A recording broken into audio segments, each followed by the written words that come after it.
အားလုံးပဲမင်္ဂလာပါကျွန်တော်ဒီနေ့ The Road Not Taken ဆိုတဲ့ကြပြကိုဖတ်ပြပါမယ် The Road Not Taken ကြပြဆရာက Robert Frost ပါ The Road Not Taken. Two roads diverged in a yellow wood, and sorry I could not travel both,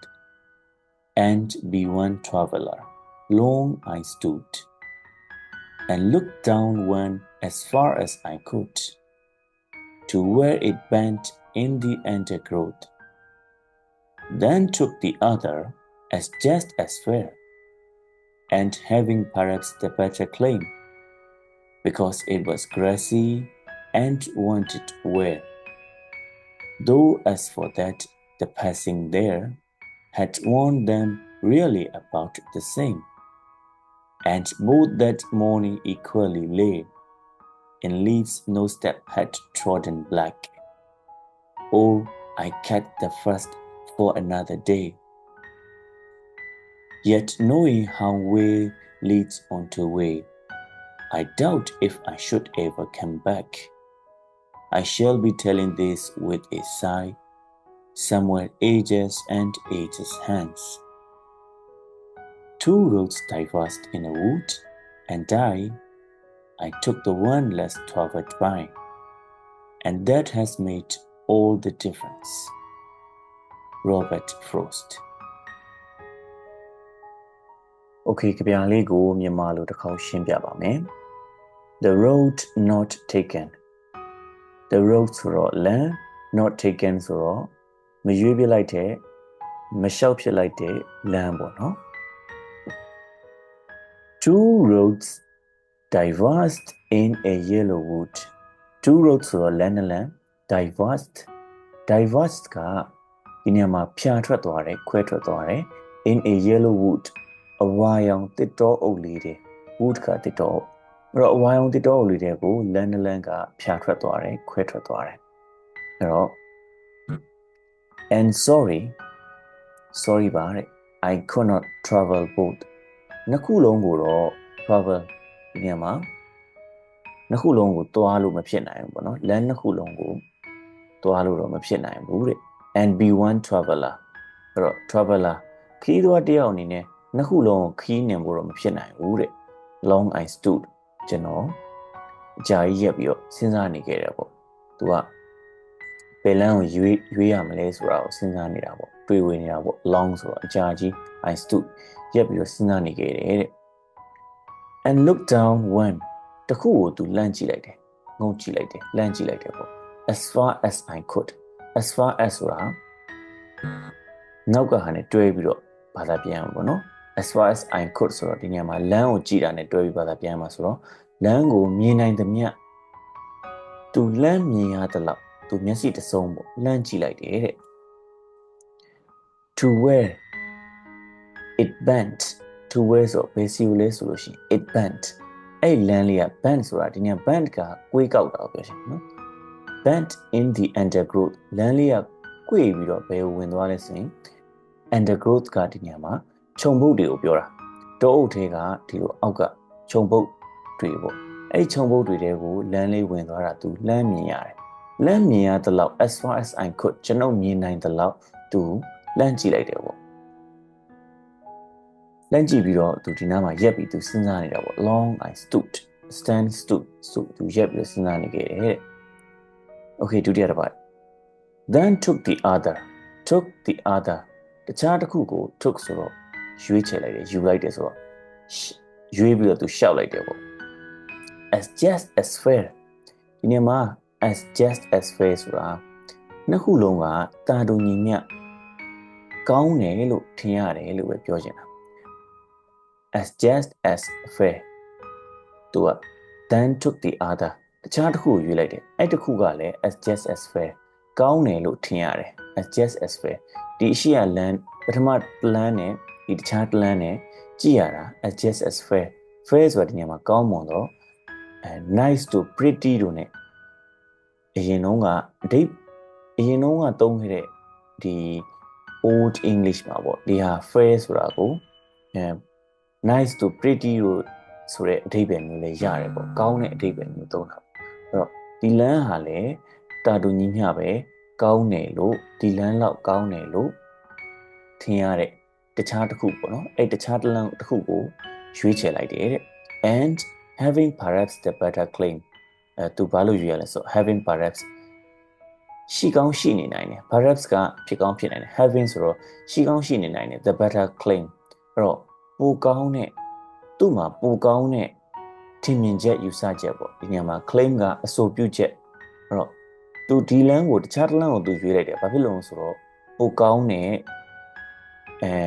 ထင်မြင်ချက်ဒါမှမဟုတ်သူထင်တဲ့အချက်ပေါ့နော်သူရဲ့အကြောင်းပြချက်ပိုကောင်းတယ်လို့သူထင်တဲ့ချက်တွေရှိနေနိုင်လို့ပါတဲ့ because ဘာလို့လဲဆိုရင်it was grassy အဲ့တော့အဲ့လမ်းက grassy ဖြစ်တယ် grassy ဆိုတော့မြက်တွေနည်းနည်းထူနေတယ် and wanted to wear မြက်တွေထူပြီးတော့ wanted to wear ဆိုတော့ wear ကဝတ်ဆင်တယ် wanted ဆိုအလိုရှိတယ်အဲ့တော့ passive နဲ့ရေးထားတာဆိုတော့ဝတ်ဆင်ဖို့အလိုရှိတယ်အဲ့တော့လမ်းကိုကြည့်ရတာကအစ်စ်လေးလိုဖြစ်နေတယ် grassy မြက်တွေလည်းထူထထနဲ့ဆိုတော့သူ့ပေါ်ကိုလာလျှောက်ပါလို့လျှောက်စီခြင်းနေတဲ့အဲ့လိုမျိုးအဓိပ္ပာယ်ရတယ်ပေါ့နော် wanted to wear အဲ့လမ်းနေရာကနေကြည့်မယ်ဒါ passive နဲ့ရေးထားတာဆိုအဲ့လမ်းနေရာကနေကြည့်မယ်ဆိုလို့ရှိရင်ဒီလမ်းလေးကသူ့ကိုဝစ်စင်စေခြင်းနေတယ်ဆိုတော့သူ့ကိုအသုံးပြုစေခြင်းနေတယ်ဒီလမ်းပေါ်ကိုရှောက်စေခြင်းနေတယ်ဆိုတော့ပုံစံမျိုးလေးပေါက်တယ်ပေါ့ဒီမြတ်ထူနေတယ်ဆိုတဲ့အဓိပ္ပာယ်ကဆိုတော့အဲ့အဓိပ္ပာယ်မျိုးရအောင်ရေးထားတာပါ wanted to wear အဲ့လမ်းလေးကရှောက်ချင်စရာကောင်းတယ်ဆိုတဲ့အဓိပ္ပာယ်ကိုပဲဒါပေမဲ့သူကလမ်းဘက်ကနေပြီးတော့ passive ပုံစံနဲ့ရေးလိုက်တယ်နော် wanted to wear သူ့ကိုရှောက်စေခြင်းနေတယ်ဆိုတဲ့အဓိပ္ပာယ်မျိုးလေးရအောင်ပေါ့အဲ့တော့မြတ်ထူနေတယ်ဆိုတော့လမ်းလူတွေတိတ်မသွားသေးတဲ့ပုံစံမျိုးရှောက်ချင်စရာနေရာလေးဖြစ်နေတာပေါ့တော်လဲပဲ as for that the passing there အဲ့တော့ဒါပေမဲ့ဘာတွေရှိသေးလဲဆိုတော့ as for that အဲ့ဒီမှာ the passing there passing ဆိုတော့ဖြတ်လျှောက်ပြီးတော့သွားတာတွေတော့ရှိနေသေးတယ်ဖြတ်လျှောက်သွားတာတွေက had won them အဲ့ဒါတွေကိုဝစ်စင်ပြီးသားနော် had won ဆိုတော့ဒီမှာကျတော့ perfect tense ဖြစ်သွားပြီ had won them အဲ့ဒီလမ်းတွေကိုဝစ်စင်ပြီးသားဆိုအဲ့လမ်းတွေကိုရှောက်နှင်းပြီးသား really about the same ညီတူညီမျှလောက်ကိုပဲအဲ့လမ်းတစ်ခုကလူတွေဖြတ်လျှောက်ထားတာအဲ့လမ်းတစ်ခုကိုအသုံးပြုထားတာပေါ့အဲ့ဒါကညီတူညီမျှလောက်ပဲဆိုတော်လဲပဲတို့ဆိုတော့ဆိုတော်လဲပဲညီတူညီမျှလောက်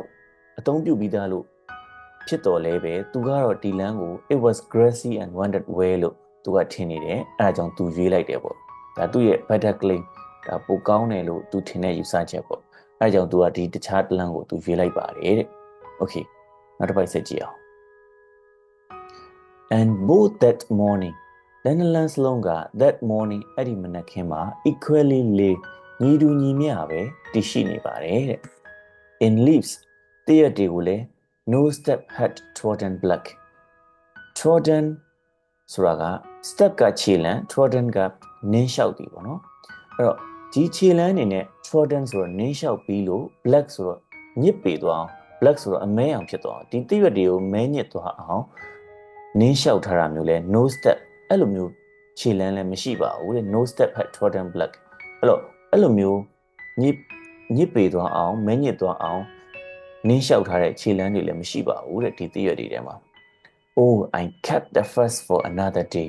ပထမတစ်လမ်းကိုတော့ kept ထားလိုက်အောင်မယ်တင်ထားလိုက်အောင်မယ် for another day နောက်ရက်တွေအတွက်ထားလိုက်အောင်မယ်နောက်ရက်မှာပြန်လာခဲ့မယ်ပေါ့ပြန်လျှောက်မယ်ပေါ့အဲ့တော့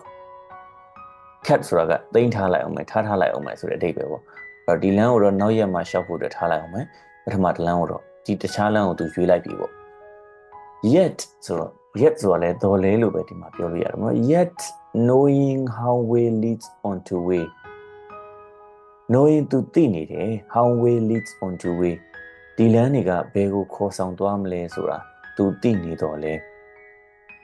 ပေါ့နော်ဘာလို့လဲဆိုရင် I doubt သူတန်တရားရှိပါတယ်တဲ့ if I should ever come back သူပြန် come back ပြန်လာမယ် I should ever come back သူပြန်ရောက်လာနိုင်ပါအောင်မလားဆိုတာ I should ever come back သူပြန်ရောက်လာနိုင်ပါအောင်မလားဆိုတာကိုတော့သူတန်တရားရှိနေပါတယ်ဘာဖြစ်လို့လဲဆိုတော့ဒီလမ်းတွေရဲ့ခေါ်ဆောင်ရာကိုသူသိနေလို့အဲ့တော့လမ်းတွေကဒီလမ်းတိုင်းသူလျှောက်သွားပြီးရင်ဒီနေရာကိုပြန်ကိုရောက်နိုင်ပါအောင်မလားသူ့ဘာသူတန်တရားရှိနေခဲ့ပါတယ်တဲ့ နောက်ဆုံးတစ်ပိုက် I shall be telling this with a sigh I shall be telling this ဆိုတော့ကျွန်တော်ဒါကိုတစ်ချိန်မှာ shall be telling this ပြန်ပြောပြနေမိလိမ့်မယ်တဲ့ with a sigh တပြင်းတစ်ခုနဲ့တူပေါ့နော်တပြင်းချတဲ့ခြင်းတစ်ခုနဲ့တူသူပြန်ပြောပြနေမိလိမ့်မယ်တဲ့ shall be telling ပြောပြနေမိလိမ့်မယ်တဲ့ somewhere တနေရာမှာ ages and ages hence အဲ့တော့ ages and ages ကဒီနေရာမှာအချိန်တွေကိုပြောတာအချိန်တွေကြာသွားတဲ့အတော်ကြာသွားတဲ့တနေ့တစ်ချိန်မှာ somewhere တနေရာမှာသူဒီအကြောင်းအရာကိုပြန်ပြောပြနေမိလိမ့်မယ်တဲ့ hence ကတော့ဒီနေရာမှာ future ကိုပြောချင်တာပါအဲ့တော့သူအချိန်တွေကြာသွားတဲ့နောက်တစ်ချိန်မှာပေါ့ချိန်တွေကြာသွားတဲ့နောက်တစ်ချိန်မှာ ages and ages ဆိုတော့ဥပမာ years and years နှစ်တွေလတွေကြာသွားတဲ့အချိန်လို့ပြောသလိုပေါ့နော် ages ကလည်းဒီနေရာမှာအချိန်တွေကိုပဲပြောချင်တာပေါ့ချိန်တွေကြာသွားတဲ့နေရာမှာတစ်ချိန်မှာတော့သူပြန်ပြောပြနေမိလိမ့်မယ်တဲ့။ဘာပြောမှလဲဆိုတော့ two roads diverged in a wood လမ်းကတစ်တော်လေးတွေကိုခွဲထွက်သွားတယ် andငါကတော့ကျွန်ုပ်ကတော့ I took the one less traveled by တခုကိုရွေးချယ်ခဲ့တယ် less traveled by အဲ့တော့ဖြတ်သွားတာနည်းတဲ့လူသွားနည်းသေးတဲ့လမ်းလေးကိုသူရွေးခဲ့ပါတယ်တဲ့ and that has made all the difference အဲ့ဒါကပဲပြုလုပ်ခဲ့ပါတယ်ဖြစ်စေခဲ့ပါတယ်ပေါ့ all the difference ခြားနားမှုတွေမတူညီမှုတွေကိုဒီမတူတာတွေအားလုံးကိုဖြစ်စေခဲ့ပါတယ်မတူတဲ့အရာတွေအားလုံးကိုဖြစ်စေခဲ့ပါတယ်တဲ့အဲ့ဒါကပဲအဲ့ဒီရွေးချယ်မှုကပဲအဲ့တော့ဒီလမ်းကိုရွေးချယ်လိုက်လို့ပဲမတူညီတဲ့အရာတွေကိုဖြစ်စေခဲ့တယ်အဲ့တော့ကြပြကတော့ဒါပါပဲကြပြဆရာက Robert Frost ပါအဲ့တော့ဒါကတော့ဒီကြပြကိုဆရာကမြန်မာလိုပြန်ပြီးတော့ရေးထားတာပါဒီမှာကြည့်ပြီးတော့လဲနားလည်အောင်ပေါ့နော်အဲ့တော့ two roads diverge in a yellow wood and sorry I could not travel both and be one traveler long I stood အဲ့တော့ဝါရောင်တစ်တော်လေးတဲ့လမ်းတစ်ခုကွယ်ဒီတိုင်းပဲဆရာမြန်မာလိုပြန်ပြီးတော့ကြပြလိုပုံစံလေးလေးဖြစ်အောင်ရေးကြည့်ထားတာပေါ့နော်အဲ့တော့အတိတ်ပဲလဲ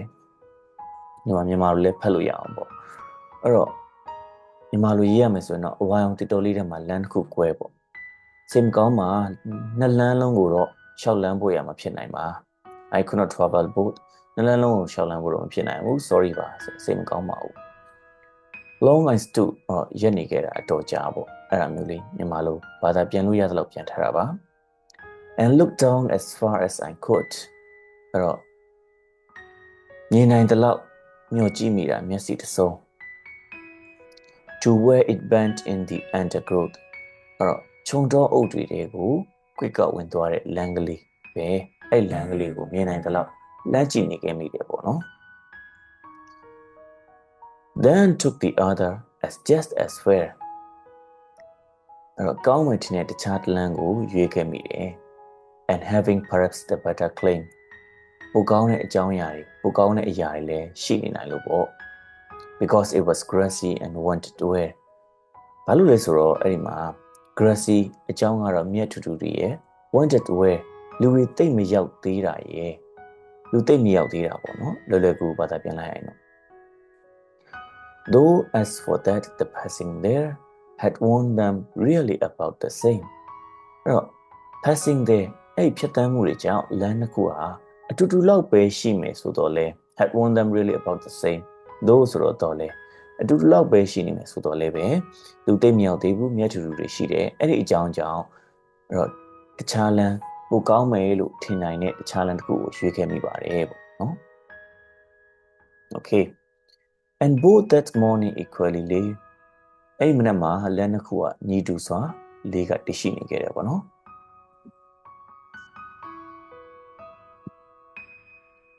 in leaves no step had trodden black တရက်တွေကိုလည်းဘယ်ခြေလမ်းတွေမှ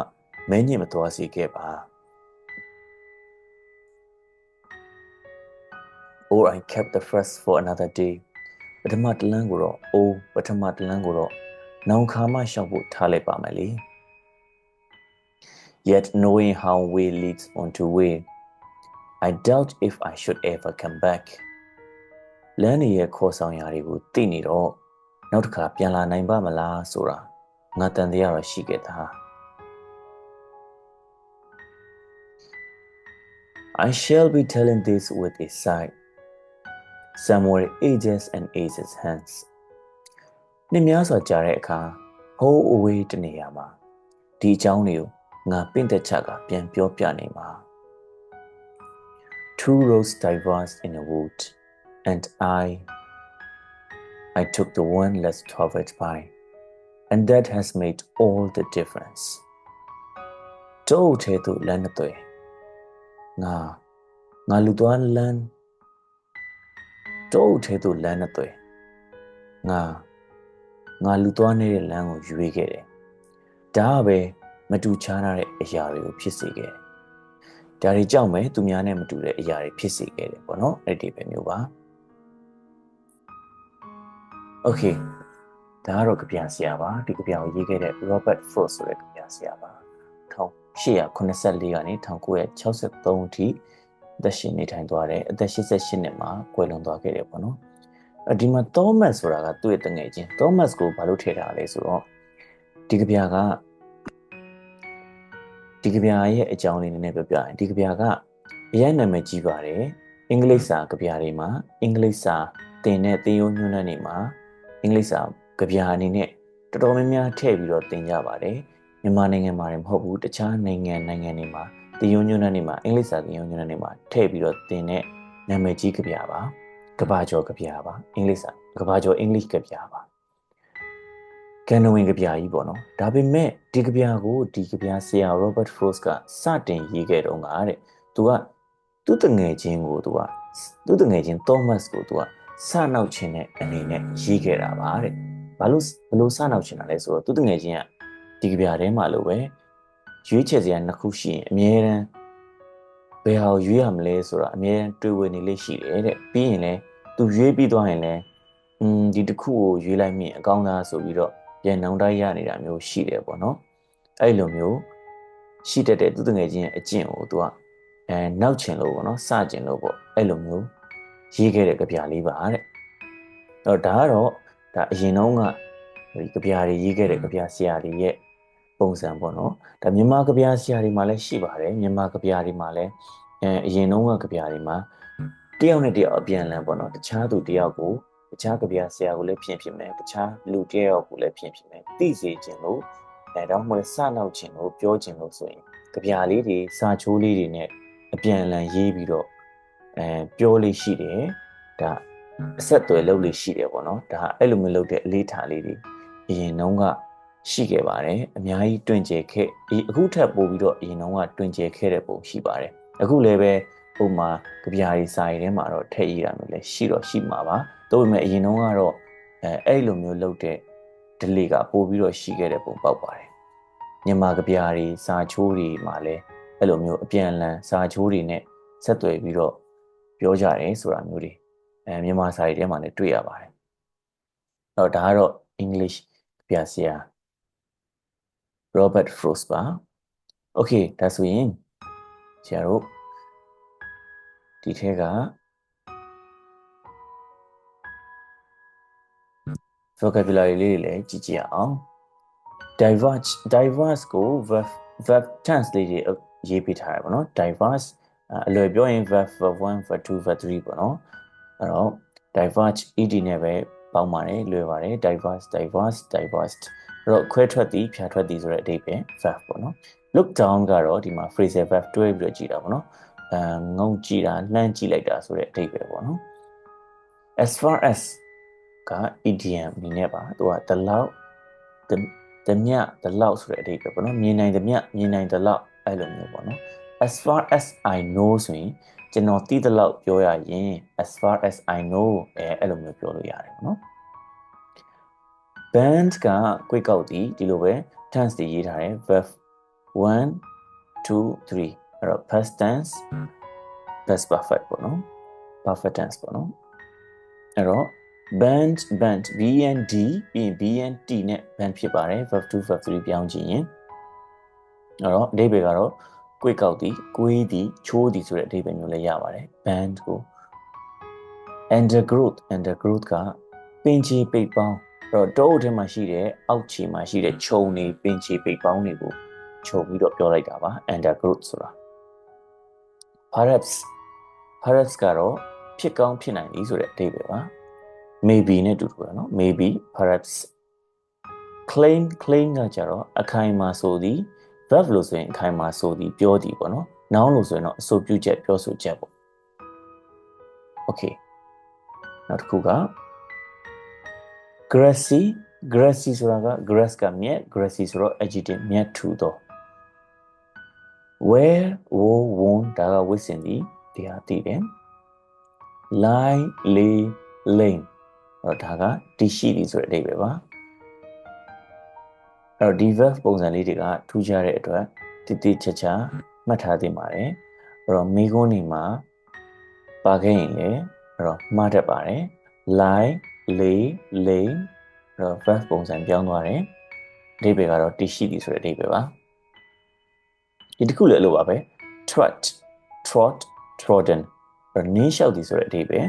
အဲ့တော့TREAD ကနေလာတယ် TREAD TRODDEN trodden okay let ဆိုတဲ့အတန်မျိုးပြောင်းသွားမယ်အဲ့တော့ဥတီတီဥဆောင်သည်ဆိုတဲ့အဓိပ္ပာယ်ပါ leader ဆိုရင်ခေါင်းဆောင်ဥဆောင်လမ်းပြသူပေါ့နော်ဒါဆိုရင် noun ဖြစ်သွားမယ်အဲ့တော့ leader ဆိုတာကလည်း lead ကနေလာတာပါ okay doubt ကတန်တရားဖြစ်သည်ဆိုတဲ့အဓိပ္ပာယ် doubt ed နဲ့ verb 2 verb 3လောက်ရင် ed နဲ့လောက်မယ်ဒီမှာအတန်ထွက်အနေနဲ့ဆိုရင် b ကိုအတန်ထွက်ပါဘူး b တန် silent ပါအဲ့တော့ doubt လို့ဘာတန်ပါအောင်ထွက်เสียမလိုဘူး t တန်ပါရင်ရပြီ doubt ဆိုရင်ရပြီအတန်တရားဖြစ်သည်ဆိုတဲ့အဓိပ္ပာယ်ပေါ့နော် side ကလည်းလို့ပါပဲနောက်က gh နဲ့စုံတာပါနောက်မှာအတန်ထွက်နောက်ပိတ်တန်မရှိပါဘူးသူက open ပဲနောက်ပိတ်တန် side ဆိုတဲ့အဓိပ္ပာယ်ပဲ side အနောက်မှာအတန်ဘာတန်မှထွက်เสียမလို့ပါဘူး open တန်ပါများသောအားဖြင့် English စာအတန်တွေကနောက်ပိတ်တန်တွေပါလေးရှိတယ်နောက်ပိတ်တန်တွေနဲ့မှာ English စာအတန်ထွက်ပြီးသားတယ်ပေါ့နော်ဒါပေမဲ့ဒီလိုအတန်တွေကတော့ထူးခြားတယ်နောက်ပိတ်တန်မပါဘူး SIGH side HIGH ဆိုရင်လည်း high လို့ပဲတန်ထွက်တယ်နောက်ပိတ်တန်မှာပါစရာမလိုပါဘူးအဲ့တော့ now တပြင်းချတန်ကိုပြောတာပါ age ကတော့